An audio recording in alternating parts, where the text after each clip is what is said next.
सपने देखने वाली बहू। गुप्ता जी की बहू अंजलि को सपने बहुत आते थे। एक दिन सुबह सुबह जब अंजलि सोकर उठी, सासू माँ जानती हैं क्या होने वाला है?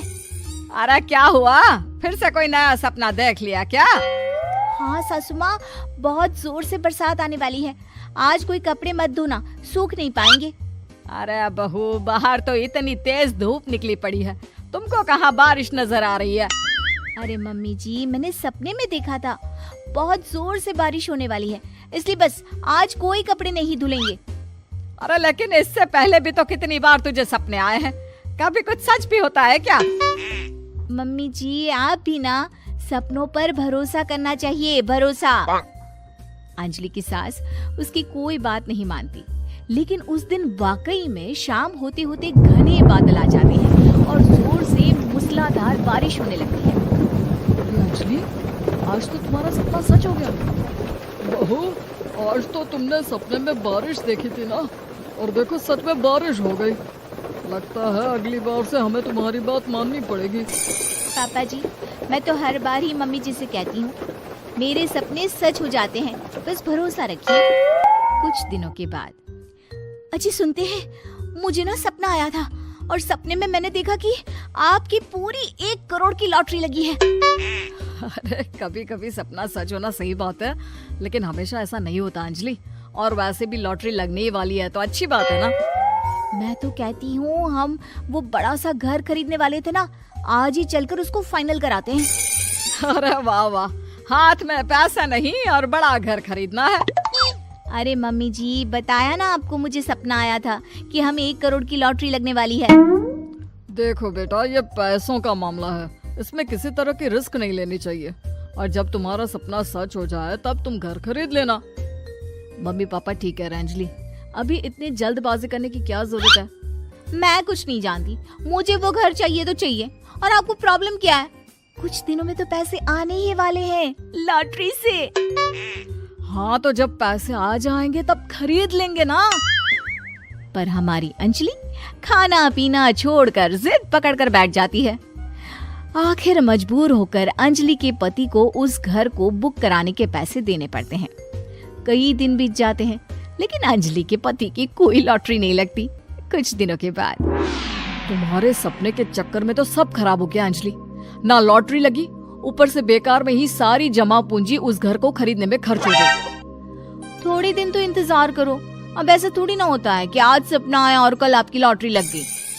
मैंने तो पहले ही कहा था, तुम्हारी बीवी को तो हर सपने पर विश्वास करने की आदत पड़ गई है। ऐसा भी कहीं होता है क्या? कुछ दिनों के बाद अचानक से अंजलि के पति के पास एक फोन आता है और पता चलता है कि उसकी 1 करोड़ की लॉटरी लग गई है। अरे वाह अंजलि, ये तो कमाल हो गया, मेरे तो सच में लॉटरी लगी। अरे भगवान भला करे तुम्हारा। हाँ हाँ बहू, अब तो तुम जो कहोगी हम वो सब बात मानेंगे। तुम्हारे सपने का मतलब तो पूरा का पूरा सच होता है। अरे बिल्कुल ठीक कहते हैं, मैं तो बेकार में ही बहू को उल्टा सीधा सुनाती थी। अरे इसके सपने तो वाकई में सही हो जाते हैं। अपने घर वालों की बात सुनकर अंजलि मन ही मन बहुत इतराती है। उसे लगता है कि अब वो जो भी सपना देखेगी सच हो जाएगा। और इसी चक्कर में एक दिन अंजलि को सपना आता है कि अचानक उनके घर पर बहुत सारे मेहमान आने वाले हैं। यही सोचकर अंजलि अपनी सास को कहकर बहुत सारा खाना पहले से ही बनाकर रख लेती है।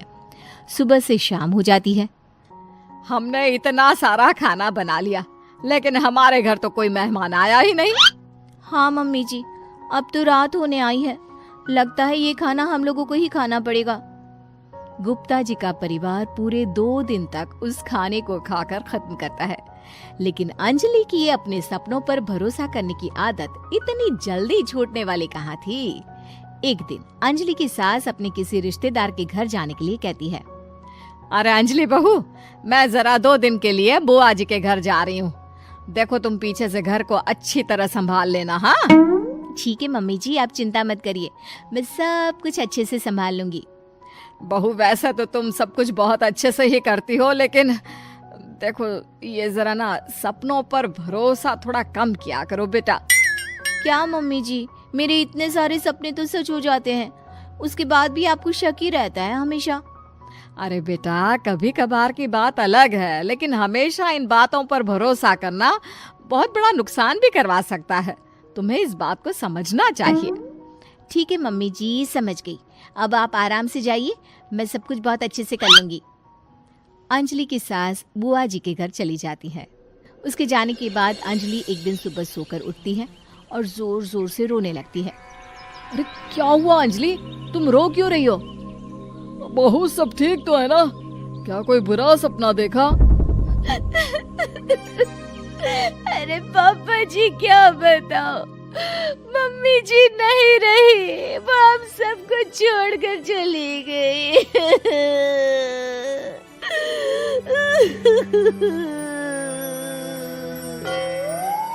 छोड़कर चली गई? अरे क्या मतलब है? वो तो अपनी बुआ जी के घर गई है ना? पापा जी, सासू माँ बुआ जी के घर नहीं, भगवान जी के घर गई है। अरे अंजलि, सुबह सुबह कैसी बात कर रही हो? बुआ के घर गई है, कुछ नहीं हुआ है उनको। मैंने सपने में देखा था, मम्मी जी भगवान को प्यारी हो गई है। अंजलि का पति उसे समझाने की कोशिश करता है, लेकिन अंजलि के बार बार कहने पर वो भी इस बात पर भरोसा कर लेता है कि अब उसकी माँ दुनिया में नहीं रही। सारे गांव में ये खबर फैल जाती है कि अंजलि की सास की मौत हो गई। भगवान, अब हम क्या करेंगे? तुम्हारे सर से माँ का साया उठ गया। मैं तो कहती हूँ पापा जी, इनको बुआ जी के घर जाकर मम्मी जी की डेड बॉडी को ले आना चाहिए, तब तक हम उनकी अंतिम यात्रा की तैयारी करते हैं। अंजलि का पति अंजलि की बात सुनकर बुआ जी के घर के लिए रवाना हो जाता है। उधर अंजलि अपनी सास के अंतिम संस्कार की सारी तैयारियां कर लेती है। मोहल्ले के सारे लोग वहां पर आकर इकट्ठा हो जाते हैं।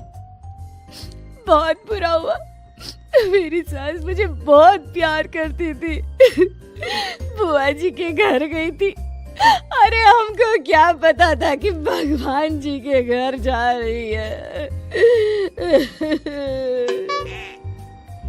अंजलि ने अपनी सास की तस्वीर पर हार पहनाकर घर के बीचों बीच रख दिया। सब लोग आकर गुप्ता परिवार को सांत्वना दे रहे थे। थोड़ी देर बाद अंजलि का पति घर आता है और साथ में अपनी माँ को भी ले आता है। अरे बहू, मेरी तस्वीर पर हार क्यों चढ़ा रखा है? सब लोग अंजलि की सास को देखकर डर जाते हैं। अरे आप लोगों को डरने की कोई जरूरत नहीं है, मेरी माँ जिंदा है। ये तो मेरी बीवी के सपने के चक्कर में हम लोगों ने अपनी माँ को मरा हुआ समझ लिया। बहू, सपने देखना ठीक है, पर अपनी जिंदा सास का अंतिम संस्कार करना बहुत बड़ी गलती। उसके बाद अंजलि की अपने सपनों पर आंख मूंद कर भरोसा करने की आदत हमेशा के लिए सुधर जाती है।